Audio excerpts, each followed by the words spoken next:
Sir मेरा आपसे भी ये सवाल है कि आजकल जो बच्चे हैं वो बहुत ज्यादा प्रेशर खुद पे ले लेते हैं, बिना मतलब का पढ़ाई का टेंशन या किसी भी बात का प्रेशर लेते हैं, जिसके कारण वो एक नॉर्मल कुकर से भी ज्यादा खुद प्रेशर बन गए हैं। बात क्या है कि प्रेशर के वजह से एंजाइटी और डिप्रेशन उनको बहुत ज्यादा होता है, तो उस चीज को कैसे सुधारा जाए या कम कैसे किया जाए? देखिए, ये जो प्रेशर जो है ये सही बात है, क्योंकि जब तक किसी काम में हम प्रेशर नहीं लेते हैं तो वो काम टाइम लिमिट के अंदर ख़त्म नहीं कर सकते हम लोग। जैसे किसी बच्चा को वो प्रेशर ना दिया जाए कि तुम पढ़ो ही नहीं, एग्ज़ाम एक प्रेशर है। यदि वो प्रेशर नहीं दे तो बच्चा, जैसे लास्ट टाइम बच्चा 4-5 महीना का बच्चा है तो एग्ज़ाम का बचता है तो प्रेशर लेता है, लेकिन यदि वो शुरू से 5-6 महीना तो क्या करता है, टाइम पास, आज का काम कल पे टाल देता है।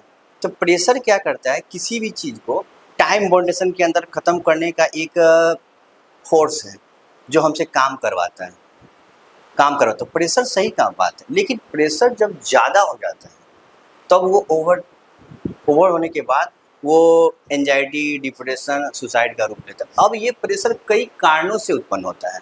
जैसे कि पहला हम बात करते हैं इसमें कि स्टूडेंट को लेके, तो उनको एग्ज़ाम ही समझे तो अच्छा है, लेकिन वो क्या करते हैं, एग्ज़ाम को लाइफ मान लेते हैं। पहला रीज़न होता है exam is a part of life, not life.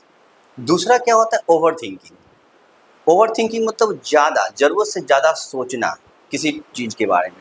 तीसरा आता है कि पेरेंट्स या फिर रिलेटिव का एक्सपेक्टेशन उनके नॉलेज को लेके नहीं, रिजल्ट को लेके। और चौथा रीज़न होता है क्या, बच्चों का ये किसी का नकल कर लेना, किसी के बातों में बहकावे में आ जाना, मतलब उनका कोई गाइडर नहीं होता है या उनका कोई फोकस नहीं होता डेस्टिनेशन तक जाने का। ये हुआ। और लास्ट रीजन होता है कंपेयर। ये 5 रीजन की वजह से प्रेशर जो है बच्चों के ऊपर बढ़ता है, और ये प्रेशर लेयर बाय लेयर बढ़ता जाता है और लास्ट में बहुत ज़्यादा होता है जिसे वो हैंडल नहीं कर पाते हैं, और यही प्रेशर का एंजाइटी, डिप्रेशन और सुसाइड तक पहुंच जाता है। तो सर इन सारी बातों का आप डिस्क्राइब कीजिए। जैसे पहला बात आप बोले कि एग्जाम जो होता है वो जिंदगी में उतना ज्यादा इम्पोर्टेंट नहीं है, मतलब तो उस चीज को आप कैसे डिस्क्राइब कीजिएगा, बच्चों को कैसे समझाना चाहते हैं? देखिए, एग्जाम जो होता है ना, एग्जाम को हम एग्जाम रहने दें। एग्जाम को बच्चा क्या करता है ना, उसको लाइफ मान लेता है। जैसे कहने का मतलब मेरा थीम था कि exam is a part of life, not life. मतलब बच्चा क्या करता है, एग्जाम को अपने ऊपर इतना हावी कर लेता है, इतना हावी, खाना पीना, मतलब वो डेली रूटीन को भी, अपना नेचुरल रूटीन जो है वो तहस नहस कर देते हैं। टाइम पे सोना नहीं, टाइम पे खाना नहीं, मतलब खाने में भी क्या खा रहे हैं पता नहीं चल रहा है उनको। यहाँ तक कि वो अच्छा नींद नहीं ले पाते, मतलब वो अपना बिहेवियर तक चेंज कर लेते हैं, जो उनका नेचुरल बिहेवियर है, बात करने का, कम्युनिकेशन स्टाइल, और किसी से भी वो डिप्रेस रहना, अलग रहना।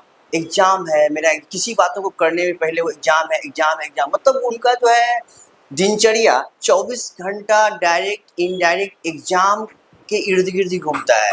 ये मतलब वो एक साइकिल बना लेते हैं एग्ज़ाम को। जो चीज़ अभी नहीं घटित होने वाला है, घटना होने वाला है 4 महीना 5 महीना बाद, और वो लड़का अभी से इतना प्रेशर जनरेट कर रहा है, वो खुद प्रेशर जबकि इतना प्रेशर है नहीं, वो खुद इतना जनरेट कर रहा है, जिसको हम साइंटिफिक भाषा में बोल सकते हैं तो सेल्फ इंड्यूस प्रेशर बोलते हैं। मतलब खुद इंटरनली हम अपने माइंड में प्रेशर जनरेट कर रहे हैं, और ये प्रेशर बढ़ता ही जाता है, और इसका कोई सोल्यूशन नहीं, क्योंकि वो सोल्यूशन सिर्फ माइंड से हो सकता है। क्योंकि क्रिएट भी माइंड से हुआ तो इस कंट्रोल भी माइंड से ही होगा। इसको हम, आप या कोई नहीं हैंडल कर सकता, क्योंकि उसका ये प्रेशर माइंड में उठा हुआ है, तो इसको माइंड से ही ठीक कर सकते हैं, मतलब वो खुद कर सकता है। तो इसको ठीक कैसे किया जाए सर? ठीक, यही इसका एक ही रीज़न है कि वो एग्ज़ाम को, उसको कोई, यदि उसका कोई वेल विशर है या सर है, या खुद सोचे एग्ज़ाम में लाइफ नहीं है, वो नहीं हुआ, इस बार नहीं हुआ, अगले बार होगा। नहीं, ज़िंदगी से जोड़ देना, नहीं हुआ मेरा नीट तो हम क्या करेंगे, मेरा कुछ नहीं होगा, मेरा ज़िंदगी नहीं होगा, हम इसके कुछ करने लायक नहीं रहेंगे। क्या नीट ही सब कुछ है? क्या बिना नीट करने वाले नहीं जी रहे हैं? ऐसा तो नहीं है। क्या जो IITian है वही सर्वाइव कर रहे हैं? जो IIT नहीं करेंगे उनका कुछ नहीं होगा, एक चांस नहीं होगा तो फिर दूसरा चांस बना ही क्यों है? एक ही चांस देता। तो किसी भी एग्ज़ाम में चांस पे चांस क्यों दिया गया कि किसी कारणवश फाइनेंशियली या मेंटली आप नहीं कर पाते तो फिर आप दूसरा बार दे सकते हैं, लेकिन फर्स्ट अटेम्प्ट पे निकालना, मेरा नहीं हुआ तो लाइफ ही ख़त्म कर लेना, ये तो गलत है। मतलब कि जिंदगी को वो एग्जाम को जिंदगी और मौत से ना झेले हाँ या ना, फिर एग्जाम को prepare करें। एग्जाम ही रहने दें।